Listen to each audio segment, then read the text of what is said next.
Hello दोस्तों, comic story अड्डा पे आपका स्वागत है। तो आज मैं लेकर आई हूँ राज कॉमिक की थ्रिलर हॉरर सस्पेंस से भरी हुई कॉमिक का नाम है खूनी जमीन। और देखिए, ये है इसका टाइटल भी बहुत ज़्यादा ही हॉरर लग रहा है। फिलहाल देखते हैं इस कॉमिक में क्या है। वैसे मैं हर कॉमिक इतना इंटरेस्ट लेकर इसलिए पढ़ती हूँ क्योंकि हाँ, वो मेरी पहली बार पढ़ी हुई कॉमिक होती है और मैं अपने एंजॉयमेंट को बिल्कुल भी मिस नहीं करना चाहती। इसीलिए मैं अपनी हर कॉमिक को पूरे मज़े के साथ पढ़ती हूँ और मुझे पूरा यकीन है कि आपको भी पसंद आती होंगी। फिलहाल बढ़ते हैं कॉमिक की तरफ, लेकिन बढ़ने से पहले अगर आप लोगों ने चैनल को अभी तक सब्सक्राइब नहीं किया है तो कर लीजिए सब्सक्राइब। और अगर आपके किसी भी फ्रेंड को कॉमिक्स पसंद है तो चैनल को सब्सक्राइब करने के लिए उनसे भी कहिए, यानी कि कॉमिक को शेयर ज़रूर कीजिएगा।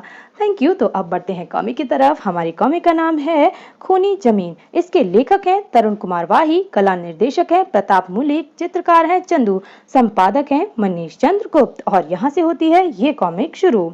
ठाकुर वीर प्रताप सिंह और उनकी पत्नी सुलोचना देवी। लेकिन अब क्या होगा? इतना रुपया कहाँ से आएगा? यह फिक्र तो हमें खाए ही जा रही है सुलोचना। अब हम केवल नाम के ठाकुर रह गए हैं, लेकिन बेटी के लिए तो अच्छा घराना मिला तो हाँ कर दी। अब अगर ठाकुरों वाली आन बान से यह शादी नहीं हुई तो हम किसी को मुंह दिखाने लायक न रह जाएंगे। तभी कुछ सोचते हुए सुलोचना देवी ने कहा, एक काम हो सकता है। वह क्या? अपनी गांव वाली जमीन बेच दी जाए। अरे हाँ, उसे तो मैं भूल ही गया था। मगर यह कैसे हो सकता है? वह जमीन तो कई वर्षों से पंडित ओंकारनाथ के देखरेख में है। तो क्या हुआ? आपने उसे जमीन फसल पैदा करने के लिए दी थी। उससे मालिक आज भी हम ही हैं।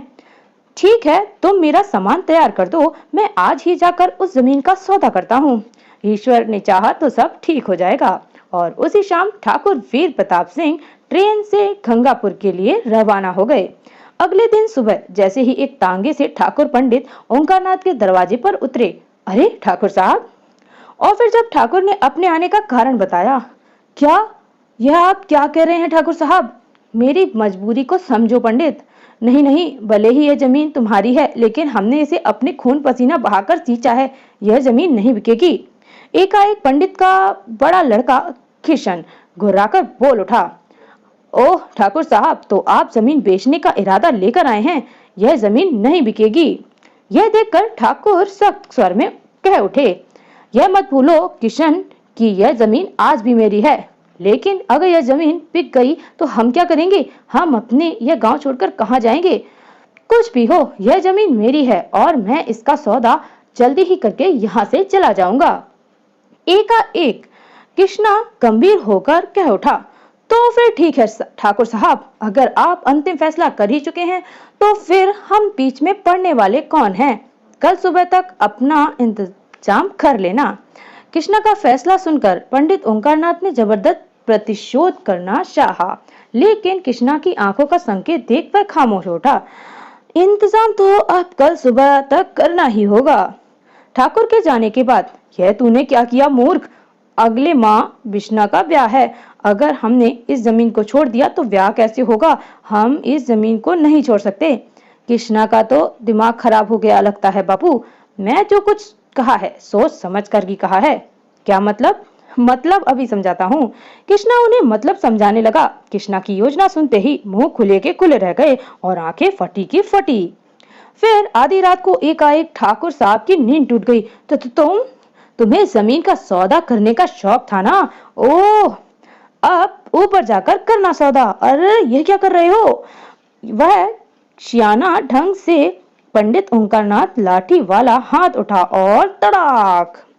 लाठी के प्रहार से ठाकुर वहीं ढेर हो गया। और यह देखकर बिश्ना चिल्लाया, जल्दी कर मंगला, कर दे साले के टुकड़े।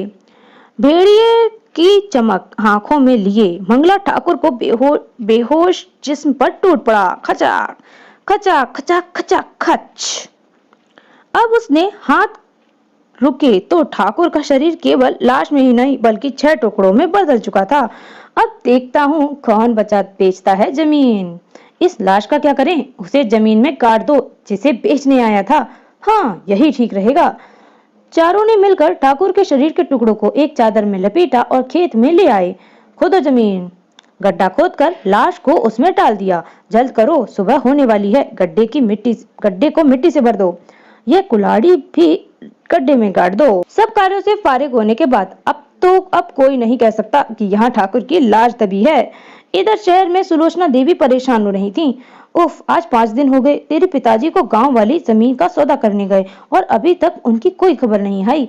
मगर माँ, पिताजी तो 2 दिन में लौटने को कह कर गए थे। यही तो मेरी चिंता का विषय है। सोनिया बेटी, जरा अपने चाचा के पास जा और उनसे ठाकुर साहब का पता लगाने को कह। चाचा के पास? लेकिन माँ, घबरा मत, वे तंत्र विद्या के महापंडित जरूर हैं, पर हम सबको पहुंचाते हैं। इस समय वही हमारी मदद कर सकते हैं। अच्छा माँ, जाती हूँ। सोनिया इक्के पर सवार होकर अपने चाचा ठाकुर भैरवनाथ से मिलने निकल पड़ी। न जाने क्यों चाचा जी को देखकर डरती रहती हूँ, हालांकि वे हम सबको बहुत प्यार करते हैं। एक कब्रिस्तान के बाहर पहुंचकर सोनिया ने इक्का रोक दिया। उफ, इतनी भयानक जगह है, रात के समय तो और भी। सोनिया ने कब्रिस्तान के साथ बनी उस हवेली में प्रवेश कर आवाज लगाई, चाचा जी। भय से कांपती हुई सोनिया कब्रिस्तान के निकट पहुंची ही थी कि चली आओ सोनिया, चली आओ सोनिया। चाचा जी की आवाज, वे मुझे देख रहे हैं। एक जगह पहुंचकर आवाज आनी बंद हो गई। धड़कते दिल से सोनिया ने पूछा, आप कहाँ हैं चाचा जी? तुम्हारे पीछे। पीछे पलटते ही सोनिया के मुंह से चीख निकल गई, आ! डरो नहीं बेटी, सिद्धियां प्राप्त करने के लिए ऐसा तो मुझे करना ही पड़ता है। ओह, तुम बताओ कैसे आना हुआ? माँ ने मुझे पिताजी का पता लगाने के लिए आपके पास भेजा है। फिर सोनिया ने ठाकुर वीर प्रताप सिंह के गांव जाने की पूरी कहानी सुनाई। चाचा जी, आप पिताजी को गए 5 दिन हो गए हैं। न जाने क्यों मेरी माँ के दिल में भयानक विचार कौंध रहे हैं। लेकिन आप इस अवस्था में पिताजी का पता लगाने कैसे पाएंगे? हा हा हा, मुझे भैया का पता लगाने के लिए कहीं जाने की जरूरत नहीं बेटी। तक मैं आंखें न खोलूं, तुम यूं ही चुपचाप खड़ी रहना। और आंखें बंद करके अचानक आंख खुली। नहीं! भैरवनाथ के चेहरे पर नाचते खौफ को देख सोनिया बुरी तरह सिहर उठी और बोली, क्या हुआ चाचा जी? नहीं, उन दरिंदों को जिंदा नहीं छोड़ूंगा। घर जाकर पिता की मौत का विलाप करो सोनिया। तुम्हारे पिता अब इस दुनिया में नहीं रहे। नहीं। उधर सब कुछ ठीक ठाक था। गांव में किसी को भी ठाकुर वीर प्रताप की हत्या का पता नहीं चला। जो भी इस जमीन को बेचने की बात करेगा उसका हाल ठाकुर की तरह ही होगा। वह साया कृष्णा का था। हा हा हा, क्यों ठाकुर, मरने के बाद कितनी गज जमीन की जरूरत होती है? 2 गज जमीन की। हा हा हा। अचानक वह चौंक पड़ा। हाँ, कृष्णा के सामने की जमीन उसके देखते देखते चटकने लगी थी और हाथ बाहर निकले। नहीं! उस दृश्य को देख कृष्णा के होश उड़ गए। वैसे कांप उठा। उसी पल जमीन से निकल रहे दोनों हाथों ने कृष्णा के पांव पकड़ लिए। नहीं, बचाओ! तीव्र झटके व दहशत के कारण वह जमीन पर गिर पड़ा। दोनों हाथ उसी जमीन में खींचने लगे। बचाओ, बिश्ना, मंगला, बापू! ठाकुर के दोनों हाथ उसे जमीन में खींचते चले गए। वह सबको आवाज लगाता रहा। दूसरे पल कृष्णा हवा में तैरती उस कुल्हाड़ी को पहचान गया। यह तो वही कुल्हाड़ी है जिससे हमने ठाकुर के शरीर के टुकड़े किए थे। एकाएक कुल्हाड़ी नीचे आई और खचाक, कुल्हाड़ी पुनः नीचे आई। खचाक, दोनों हाथ कट गए और अंत में खचाक, गर्दन भी कट गई। उसी समय बिश्ना, मंगला और पंडित ओंकारनाथ भागे भागे वहां पहुंचे। भैया, कृष्णा! और आवाज आई, हा हा हा, कोई नहीं बचेगा, सब मरेंगे। यह किसकी आवाज थी? ठाकुर की। वह अपनी हत्या का बदला ले रहा है। उसकी कृष्णा को मार डाला। यह कहने के साथ ही मंगला के चेहरे पर भय छा गया। वह हमें भी मार डालेगा। मंगला, चलो घर चलो। लगता है मंगला डर गया है। इसे घर ले चलो बिश्ना।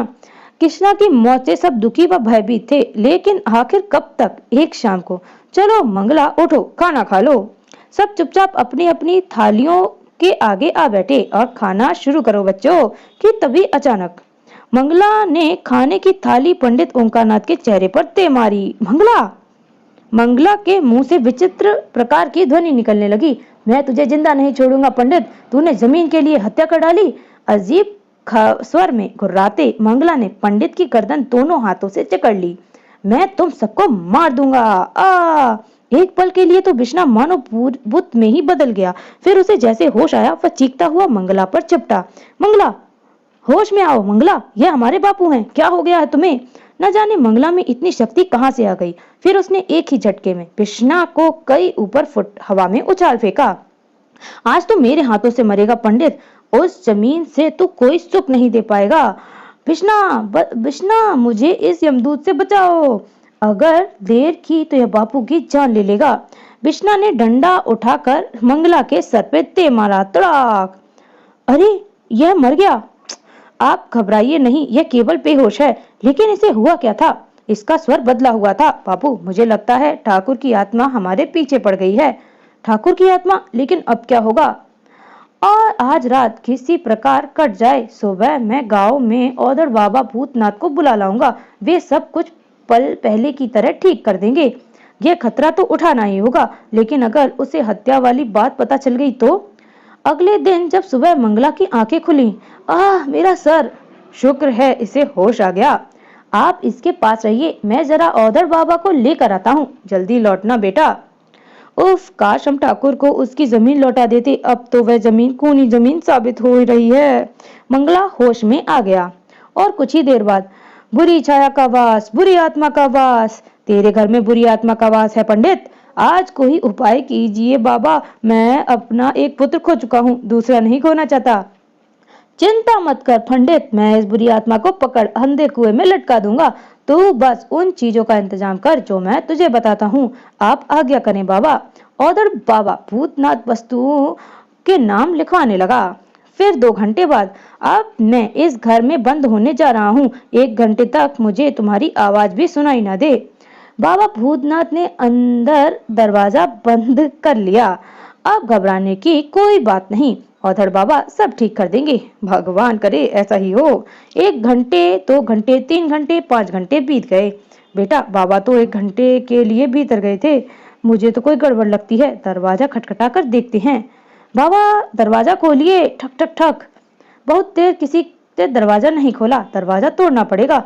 न जाने क्या बात है। और दरवाजा तोड़ते ही जैसे ही तीनों भीतर घुसे, तीनों के मुंह से चीख निकल गई, नहीं! उफ, औधड़ बाबा मारा गया।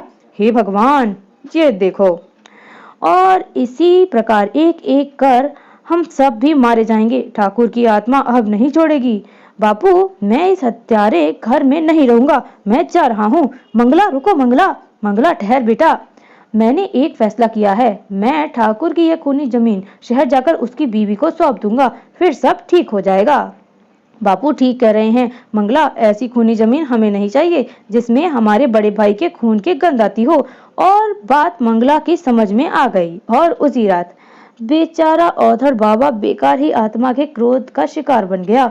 यही सब बातें सोचते सोचते बिश्ना को नींद ने घेर लिया। आधी रात को किसी आहट ने उसकी नींद खोली। अचानक मुंह से भयानक चीख निकल गई, नहीं! और हा हा हा, ठाकुर आ गया। नहीं ठाकुर, हम पर रहम कर दो। हम तुम्हारी जमीन लौटा देंगे। हमें माफ कर दो, हमें मत मारो। तभी किसी ने उसे बुरी तरह से झंझोड़ दिया। कृष्णा, क्या कर रहा है? उठ, कहाँ है ठाकुर? होश में आ। मंगला, बापू, मैंने ठाकुर की लाश देखी, 6 टुकड़ों में कटी हुई। तू पागल हो गया है। यह देख, तू किसके पैरों में पड़ा है। ओह, लेकिन मैंने लाश देखी है बापू, तब यह यहाँ नहीं था।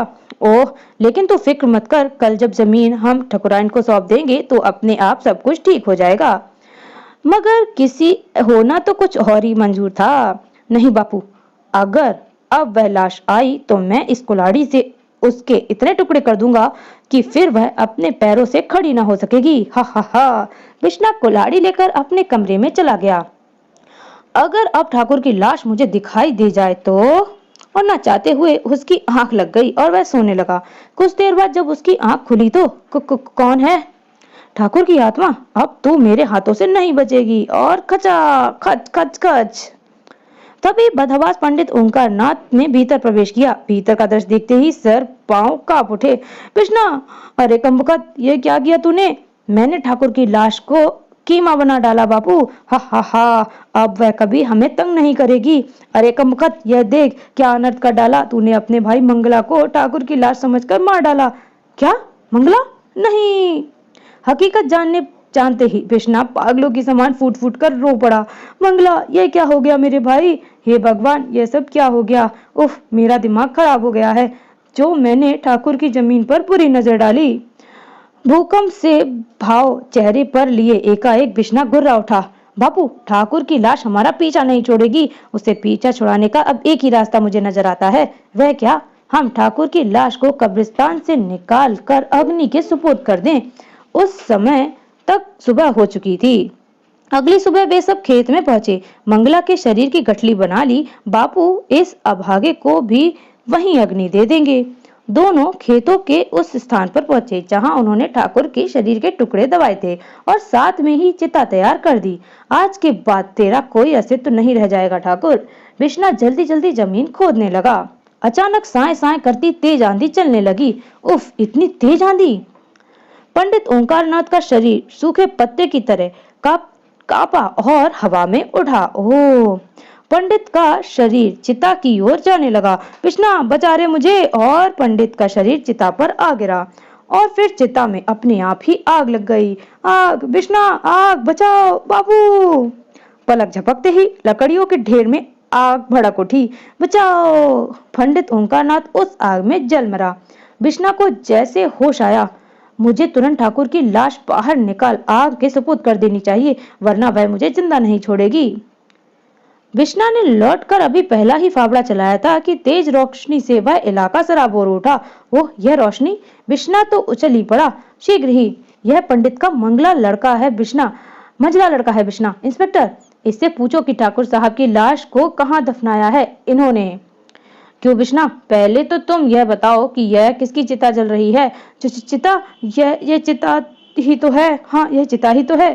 वैसे कांपता रोता बिश्ना सुलोचना देवी के पांव पर गिर पड़ा। मुझे माफ कर दो ठाकुराइन, मैं तुम्हारी सारी जमीन तुम्हें सौंप दूंगा, मगर मुझे बचा लो। ठाकुर साहब की आत्मा ने हमारा पूरा परिवार खत्म कर डाला है, वह मुझे भी मार डालेगी। मुझे बचा लो ठाकुराइन। यह देखो, अभी अभी ठाकुर साहब की आत्मा ने मेरे बापू को जिंदा ही जला डाला। ओह, पाप कभी छिपता नहीं कमीने। तुम लोगों ने जो कुछ पिताजी के साथ किया उसका फल तो तुम्हें भुगतना ही था। लेकिन तुमने ये चिता बनाई किसके लिए थी? वो ठाकुर साहब की लाश को जलाने के लिए। इसका मतलब लाश यहीं दफन है हवलदार। Yes sir. यह जगह खोदकर लाश को अपने कब्जे में ले लो। Yes sir. तभी जीप के इग्निशन में लगी चाबी अपने आप घूम गई। इंस्पेक्टर यह करिश्मा देखकर उछल पड़ा। जीप का स्टीयरिंग अपने आप घूम उठा। जीप बिश्ना की तरफ दौड़ी। इंस्पेक्टर चिल्लाया, बिश्ना बचो! बिश्ना चौंक कर ही रह गया। दूसरे ही पल जीप की टक्कर ने उसे कई फुट ऊपर उछाल दिया। उछलने के बाद बिश्ना वापस जमीन पर गिर गया। जीप पलटकर फिर उसकी तरफ तेजी से लपटी। नहीं! और ये देखो, नहीं! खचाक! सब देखते रह गए। दूसरे ही पल बिश्ना की अंतिम चीख गूंज गई। उसके ऊपर से गुजर गई जीप और रुक गई। केवल एक व्यक्ति इस घटना की हकीकत जानता था और वह था ठाकुर भैरवनाथ। पहली बार मुझे अपनी शक्तियों का गलत इस्तेमाल करना पड़ा, लेकिन मैं संतुष्ट हूँ क्योंकि तांत्रिक शक्तियों का इस्तेमाल मैंने इंसानी दरिंदों से बदला लेने के लिए किया। आज भैया की आत्मा को भी चैन मिल जाएगा।